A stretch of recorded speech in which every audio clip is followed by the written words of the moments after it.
तेरी कुड़ी मगर आमदा से आमदा क्यों नहीं बसर है साडे सारे तेरे सामने ना करता है आमदा है क्यों करता रहे करता रहे कि नहीं करता रहे जिस तू आखे भी मेरी पाग रोल की मैं घर चलिया मेरे वस्सू गल बाहर होगी आखे को नहीं आखे आखे हां ये गल उन्होंने दस ना भी मेरे वस्सू गल बाहर होगी ओनु वस्सू को बाहर वो बसती होगी। मेरे हवाले कर दे ये गल तो सुनो, मेरे वाले कर फिर भी कत्ल तो नहीं से करना। जी हमारे साथ मौजूद हैं जो लड़की जो है अपने शोहर के हाथों मारी गई, उसके वालिद हमारे साथ मौजूद हैं। सर जी ये दसो कि की होया थोड़ी बेटी नाल? ਇਹ ਬੜੀ ਤੇ ਕਤਲ ਕੀਤੀ ਹੈ ਕਿਹੜਾ ਲਿਸ਼ਾਰੀ ਹੈ ਨਾ ਰਜ਼ਵਾਨ ਬਲਦ ਮਨਜ਼ੂਰ ਇਹ ਉਜਾੜਾ ਉਸਕੇ ਸਿਰ ਤੇ ਪੈਦਾ ਹੈ ਉਹ ਵੀ ਮੇਰਾ ਮੁਰਜ਼ਨ ਹੈ उसको मैं नहीं छोड़ूंगा उसकी वजह तो कत्ल हुई है वो बंदा डंगा फसाद दा ਤੁਹਾਨੂੰ ਕੀ ਲੱਗਦਾ ਹੈ ਕਿ ਤੁਹਾਡੀ ਬੇਟੀ ਨਾਲੋਂ ਗਲਤ ਮਾਮਲਾ ਅਸਲ ਉਸ ਮੁੰਡੇ ਦੇ? हाँ गलत है और की है अच्छा। हो सकता है ਹੋ ਸਕਦਾ हाँ ਤੇ ਫਿਰ ਉਹਨੂੰ ਮਨਾ ਕਰਦੇ ਸੋ ਉਸ बड़ा ਮੁੰਡੇ बड़ा ਨੂੰ कर रहे हो ਬੇਟੀ ਨੂੰ ਮਨਾ ਕੀਤਾ? ਉਹਨੇ ਬਣਾ ਕੀਤਾ ਉਹ ਲਿਸ਼ਾਰੀ ਨਹੀਂ ਮੁੜਿਆ बेटी मुड़ सकती थी लिशारी नहीं मुड़िया ਉਹ ਨਹੀਂ ਮੁੰਡਾ ਮੁੜਿਆ वो नहीं मुड़िया ਤੇ ਬੇਟੀ ਨੂੰ ਮਾਰਿਆ ਕਿਸ ਤਰ੍ਹਾਂ ਉਹਨੇ? 12 उसने कुआड़ियां मारिया लेटी ने उस कुआड़ी मारी एक गर्दन में फिर तड़प कर डिग्गी है अजान हो रही, एक मिनट उल्ट है पास। नाज़रीन, अजान के एहतराम में हम रोकने लगे अपनी वीडियो, उसके बाद फिर हम बात करते हैं। अच्छा ते किने ਤੁਹਾਡੀ ਬੇਟੀ ਨੂੰ ਮਾਰਿਆ ਫਿਰ? गुलजार ਗੁਲਜ਼ਾਰ ਨੇ ਮਾਰਿਆ ਜਾਂ ਤੁਹਾਡੇ दामाद ਨੇ ਮਾਰਿਆ? हाँ जी ਤੁਹਾਡੀ ਬੇਟੀ ਨੂੰ ਕਤਲ ਕਿਨੇ ਕੀਤਾ ਹੈ? गुलजार है गुलजार मारिया एक बेटी नू ते लिशारी दी वजह तो मर गई ਅੱਛਾ ਗੁਲਜ਼ਾਰ ਤੁਹਾਡੇ दामाद ਦਾ ਨਾਮ ਹੈ? ਹਾਂਜੀ ਓਕੇ। अच्छा तो किस तरह मारा है? कोई तो अब अंदाजा है कि जागी सी उस टाइम सुती सी, किस तरह मारा?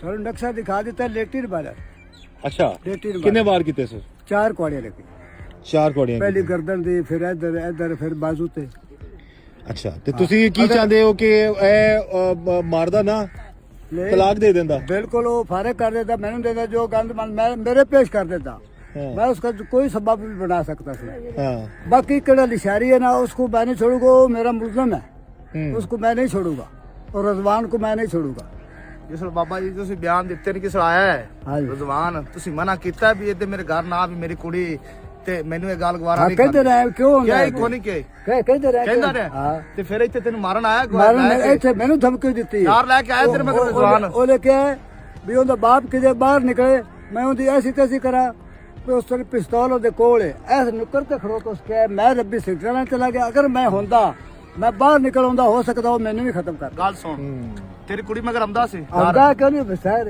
ਹੈ ਸਾਡੇ ਸਾਰੇ ਤੇਰੇ ਸਾਹਮਣੇ ਨਾ ਕਰਦਾ ਹੈ ਆਉਂਦਾ ਰਿਹਾ ਕਿਉਂ ਕਰਦਾ ਰਿਹਾ ਕਰਦਾ ਰਹਿ ਕਿ ਨਹੀਂ ਕਰਦਾ ਰਿਹਾ ਜਿਸ ਤੂੰ ਆਖਿਆ ਵੀ ਮੇਰੀ ਪਾਗ ਰੋਲ ਗਈ ਮੈਂ ਘਰ ਚੱਲਿਆ ਮੇਰੇ ਵਸੂ ਗੱਲ ਬਾਹਰ ਹੋ ਗਈ ਆਖੇ ਕੋ ਨਹੀਂ ਆਖੇ ਆਖੇ ਹਾਂ ਇਹ ਗੱਲ ਉਹਨੂੰ ਦੱਸ ਨਾ ਵੀ ਮੇਰੇ ਵਸੂ ਗੱਲ ਬਾਹਰ ਹੋ ਗਈ ਉਹਨੂੰ बसों को बाहर वो हो गई बसती होगी। मेरे हवाले कर दे ये गल तो सुनो, मेरे वाले कर फिर भी कत्ल तो नहीं से करना चाहिए।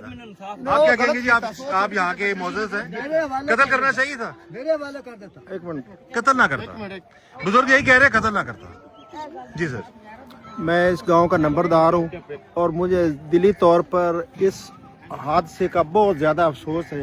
ये बहुत इंतहाई गरीब आदमी है जिनकी वो मर्डर हुई है। ये वो लड़की ने मेरे घर भी काम किया है, मुख्तलिफ मेरे कजन के घर भी काम किया, बड़ी शरीफ लड़की थी, लेकिन इस बदबख्त बेगैरत ने जो जिसकी वजह से मामला खराब हुआ। उसकी वजह से मामला को उसको बारह मैंने भी मना किया, उसकी वजह से इस बेचारों ने इस इंतहाई जो कदम उठाने पे मजबूर हुए। और मेरी अरबाब इख्तियार से और आप मीडिया वालों से रिक्वेस्ट है, ज़ाती तौर पर रिक्वेस्ट है कि मेरा दिल और मेरे गांव के लोग सारे दुखी हैं, इसको मंतिक अंजाम तक पहुंचाया जाए। प्रोफेशनली नशई है और इसने पूरे गांव की मोटरें और पंखे हर चीज का इसने कबाड़ा कर रखा है। लड़के का जिक्र हो रहा है जो उसके पीछे पड़ा हुआ जिसकी वजह से सारा मामला हुआ है। ते ਤੁਹਾਨੂੰ ਜ਼ਾਹਿਰ ਹੈ ਵਾਲਾ ਤੋਂ ਤੁਹਾਨੂੰ ਅਫਸੋਸ ਤੇ ਬੜਾ ਹੋਏਗਾ ਆਪਣੀ ਬੇਟੀ ਦਾ।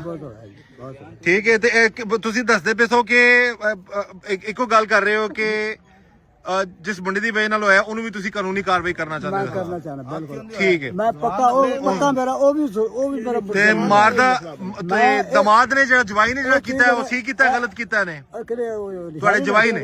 जवाई ने शुरू वजह तो यही है भी शुरू तो वो भी वजह एक तो मिनट, मैं गलत आपसे बात होया करता वो वाला गलत होया। अगर ये मेरी सुनी ना गई मैं मरियम नवाज तक भी अपील ले जा सकता हूँ। ਮੇਰੀ ਇਹ ਗੱਲ ਸੁਣੀ ਮੇਰੇ ਦੋ मेरी गल सुनी मैं मरियम नवाज तक भी अपील कर सकता हूँ। जी जी आप वो देखेंगे ना गलत होया है वो भी किਵੇਂ ਹੋਇਆ ਤੇ ਅਗਰ ਜਵਾਈ ਦਾ ਤੁਸੀਂ ਕੀ ਕਹਿਣਾ ਚਾਹੁੰਦੇ ਹੋ? ਉਹ ਤੁਹਾਨੂੰ ਬੇਟੀ ਨੂੰ ਮਾਰਦਾ ਨਾ हाँ क्यों मारे नहीं मारना डिवोर्स कर देना। तलाक दे देंदा। चला देना मेरे हवाले कर देना जो कुछ भी मैं बड़ा संभाल लेना। चले ये गांव वाले हैं जी, ये मौजूद शख्सियत है गांव की, नंबरदार साहब हैं, इन सबसे हमने बात की है। मकसद सिर्फ ये है कि केस की तफ्तीश मेरिट पर हो और इनको इंसाफ मिले।